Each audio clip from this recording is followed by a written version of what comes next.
Hello everyone and welcome back to a new round of the Daily Gaming News here at the New Bike. My name is Hustis and thanks again for joining us for the news roundup. Today we're going through the stories a little bit quick. First bit of news is actually Tom Clancy's Ghost Recon Breakpoint won't come to Steam. Yet again, another Ubisoft game that will actually come to the Epic Games Store alongside, of course, the Ubisoft-owned Uplay Store. In terms of insights, we have financial reports coming around from 2K and Square Enix. Let's start with 2K. They actually say, besides, of course, Borderlands 3, we will also get a new NBA and a WWE game. Ancestors, Humankind Odyssey, and The Outer Worlds are coming out from a private division, of course, this year. And a new DLC for Kerbal Space Program or Breaking Ground will come out also on May 30th. So far not has been said something about the Red Dead Redemption 2 PC release, but we see here Take-Two confirmed that there are unannounced titles that are planned to release this fiscal year that are not listed above and will be announced at a later time. So it could still happen, very likely. On the other side, we see Square Enix bring out their financial report, and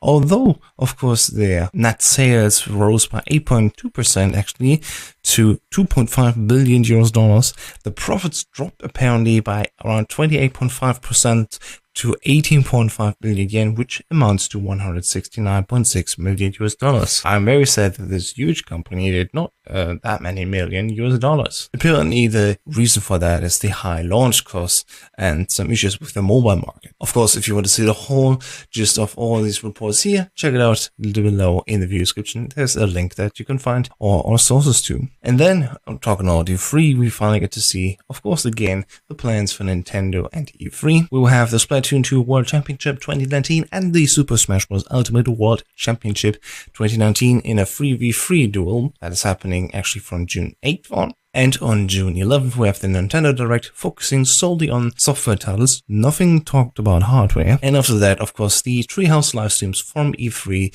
start with every day from E3. So that means, of course, we won't hear anything about a new Nintendo Switch mini console or anything else. And if you're interested in new gameplay from Doom Eternal, we are lucky because at GDC 2019, we also saw a talk happening about Doom Eternal and how it was brought forward to Google Stadia. And that talk, as you can see now, is also available on an unlisted link from the Google Stadia channel. And in it, there are like 3 minutes of gameplay from Doom Eternal that the world has not seen yet. So there's your new look into that game. And if you want, there's also an interesting new trailer showing off Oddworld Soulstorm in a more cinematic gameplay teaser style. Then, in case you have not seen it yet, also on Sony's channel there's a new documentary available. The 2-hour-long Raising Kratos documentary shows you how the new version of God of War was created and what all amounted to it. Then, of course, we also have interesting news about ROM hacks, and these two stories I think are the best ones yet, because Smash Bros. For the Nintendo 64 gets a new fighter. Captain Falcon gets replaced by the Ganondorf from actually Ocarina of Time. As you can see in this trailer here, it looks quite good, I must say. This is a mod. However, you can still actually download it if you can technically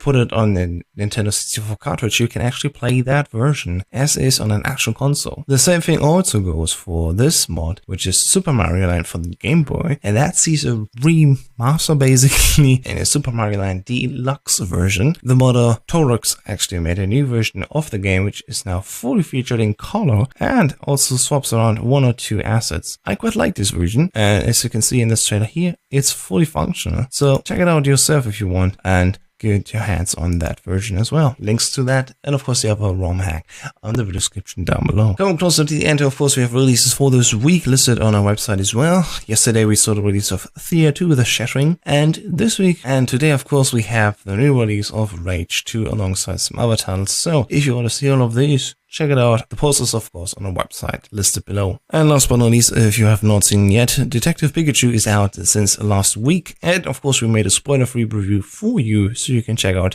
everything without getting spoiled. How we liked it, how the actors were, how the CG was, and of course, how the music was for that movie. Links to that and everything else that we talked about are in the video description down below.